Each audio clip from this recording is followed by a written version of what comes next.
Most delightful ডিশেসে আপনাদের সবাইকে স্বাগত জানাই। তো আজকে আমি আপনাদেরকে দোকানে যেমন প্যাকেটের ধোকার ডালনা রেডিমেড যেটা পাওয়া যায় সেই টেস্টের মতো আমি আপনাদেরকে বেসন দিয়ে ধোকার ডালনা বানিয়ে দেখাবো। ধোকার ডালনাটা বানানোর জন্য আমি এখানে প্রায় 250 গ্রাম মতো বেসন নিয়েছি, আর এখানে 2টো টমেটো বয়েল করে নিয়েছি, কাঁচা লঙ্কা মশলার জন্য। এখানে নিয়েছি হলুদ, লাল লঙ্কার গুঁড়ো, আর এটা হলো আমি যেটা বাড়িতে বানিয়ে রাখি মশলা, এলাচ তেজপাতা সব মিক্স। এটা জিরে পাউডার, লবণ, রিফাইন অয়েল, গোটা শুকনো লঙ্কা, সাদা জিরে আর তেজপাতা। এটা দিয়ে আজকে আমি ধোকার ডালনাটা বানাবো। আমি কড়াতে জল বসিয়ে রেখেছি, জলটা একটু গরম হয়ে গেছে। এখানে আমি একটু লবণ দিয়ে দিচ্ছি।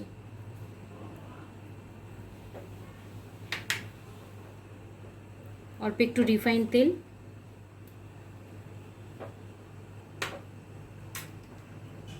বাড়িতে বানিয়ে রাখা যে মশলাটা সেটা দিয়ে দিচ্ছি। এটার মধ্যে এলাচি, তেজপাতা, গোটা জিরে, শুকনো লঙ্কা সব একসাথে পেস্ট করা আছে।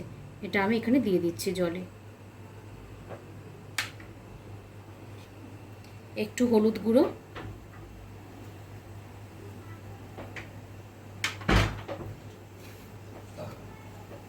আর কিছুটা গোটা জিরে।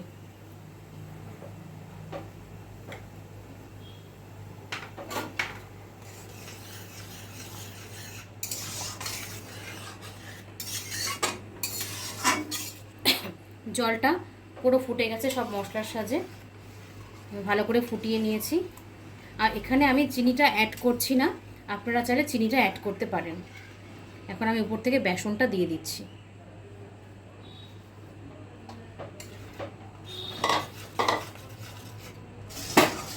বেসনটা দিয়ে ভালো করে নেড়ে নিতে হবে।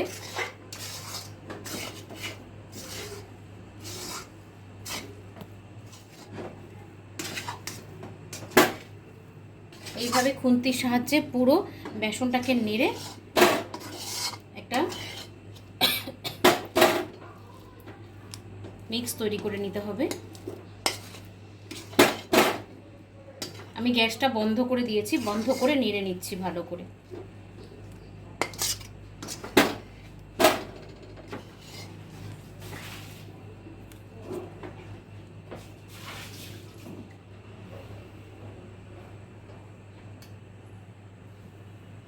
এখন আমি এখানে থালাতে একটু রিফাইন তেল দিয়ে মেখে তারপরে ডোটা দিয়ে দেবো। এখানটায় এখন ভালো করে মেখে নিচ্ছি, আমি হাতের সাহায্যে মেখে নিচ্ছি।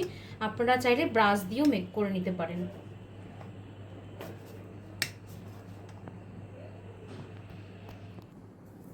আমি 10 থেকে 15 মিনিট ঠান্ডা হওয়ার জন্য এইভাবে রেখে দিচ্ছি, তারপরে কেটে নেব। টমেটোটা বয়েল করে আমি খোসাগুলো পুরো ছাড়িয়ে নিয়েছি। খোসাগুলো ছাড়িয়ে নিয়ে এখন পেস্ট করে নিচ্ছি। পুরো খোসাটাকে সেদ্ধ করলে এরকম উপর থেকে ছাড়ানো যায়। আমি পেস্ট করে নেব। আমি টমেটো আর কাঁচা লঙ্কাটা পুরো পেস্ট করে নিয়েছি। তারপরে এটাকে আমি চাকুর সাহায্যে পনিরের মতো পিস করে করে কেটে নিয়েছি। এই দেখুন পুরো টাইট হয়েছে, সুন্দর হয়েছে, প্রত্যেকটা খুব সুন্দর হয়েছে। এখন আমি এখানে কড়াই বসিয়ে রেখেছি, এখানে আমি রিফাইন তেলটা দিয়ে দিচ্ছি। ধোকা ডালনার এটা বানাতে ধোকাগুলো ভাজতে একটু বেশি তেল লাগে, তার জন্য আমি এখানে একটু তেলটা দিয়ে দিচ্ছি।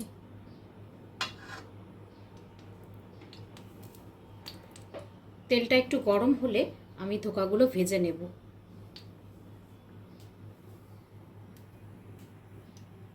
তেলটা গরম হয়ে গেছে, আমি এখন ধোকাগুলো দিয়ে দিচ্ছি।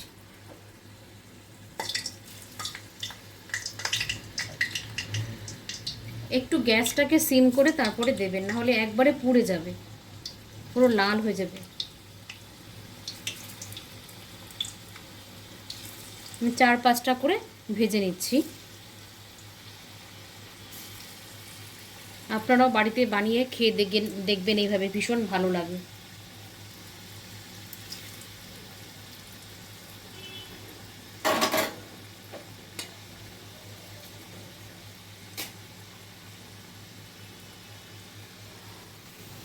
ধোকাগুলো আমি ভেজে নিয়েছি, এখন তুলে নিচ্ছি। এইভাবে আমি 4-5টা করে করে দিয়ে পুরো ধোকাটাকে ভেজে নেব। তুলে নিচ্ছি এখন। দেখুন কি সুন্দর কটকটা হয়েছে।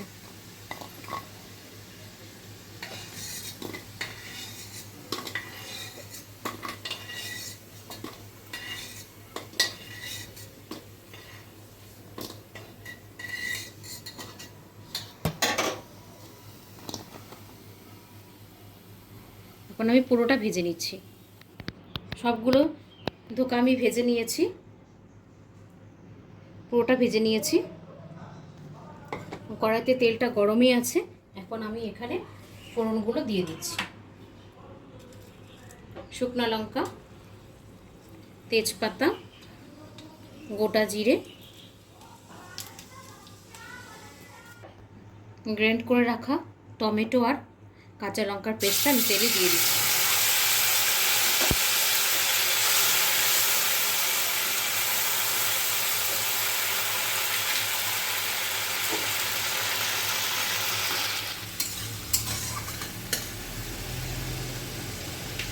এখন আমি একে একে মশলাগুলো দিয়ে দিব। লবণটা স্বাদ মতো দেবেন, লবণ, একটু চিনি দিয়ে দিচ্ছি, জিরে পাউডার, লাল লঙ্কার গুঁড়ো একটু কালার হওয়ার জন্য, হলুদ গুঁড়ো, আর মশলাটা একটু ধুয়ে একটুখানি জল দিয়ে দিচ্ছি।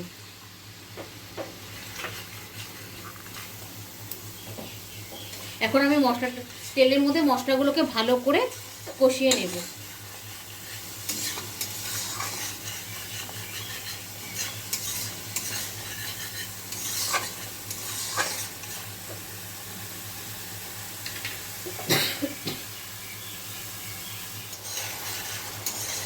পুরো মশলাটা আমার ভালো করে কষানো হয়ে গেছে। এখন আমি পাশে গ্যাসে গরম জল বসিয়ে রেখেছি। আমি এখানে গরম জলটা ইউজ করব।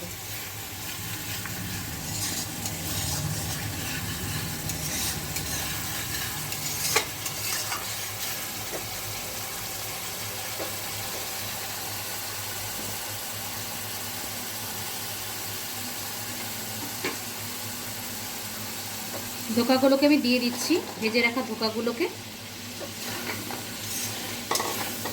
এখন একটু মশলার মধ্যে ভালো করে নেড়ে চেড়ে নেব।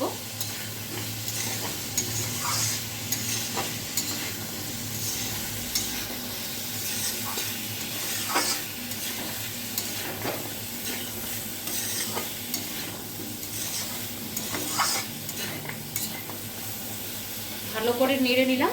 এখন আমি উপর থেকে গরম জলটা দিয়ে দিচ্ছি। আমি গরম জলটা দিয়ে দিচ্ছি।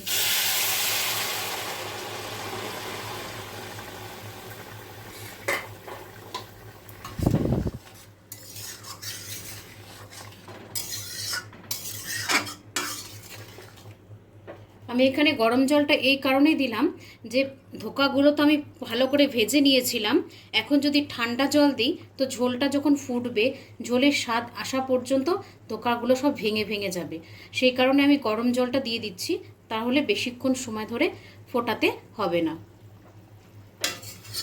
এখন আমি 5 মিনিট রান্না করে নামিয়ে নেব।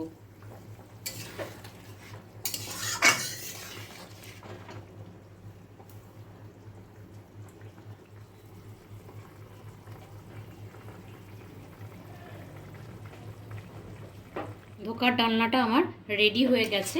এখন আমি এখানে যতটুকু ঝোল আছে এভাবেই নামিয়ে নিচ্ছি, না হলে পরে পুরো ঝোলটা টেনে যাবে, খেতে স্বাদ লাগবে না। একটু সময় রেখে দেব, তখন পুরোটা ঝোল একদম মাখা মাখা হয়ে যাবে। নামানোর আগে আমি একটু দেশি গাওয়া ঘি দিয়ে দিচ্ছি।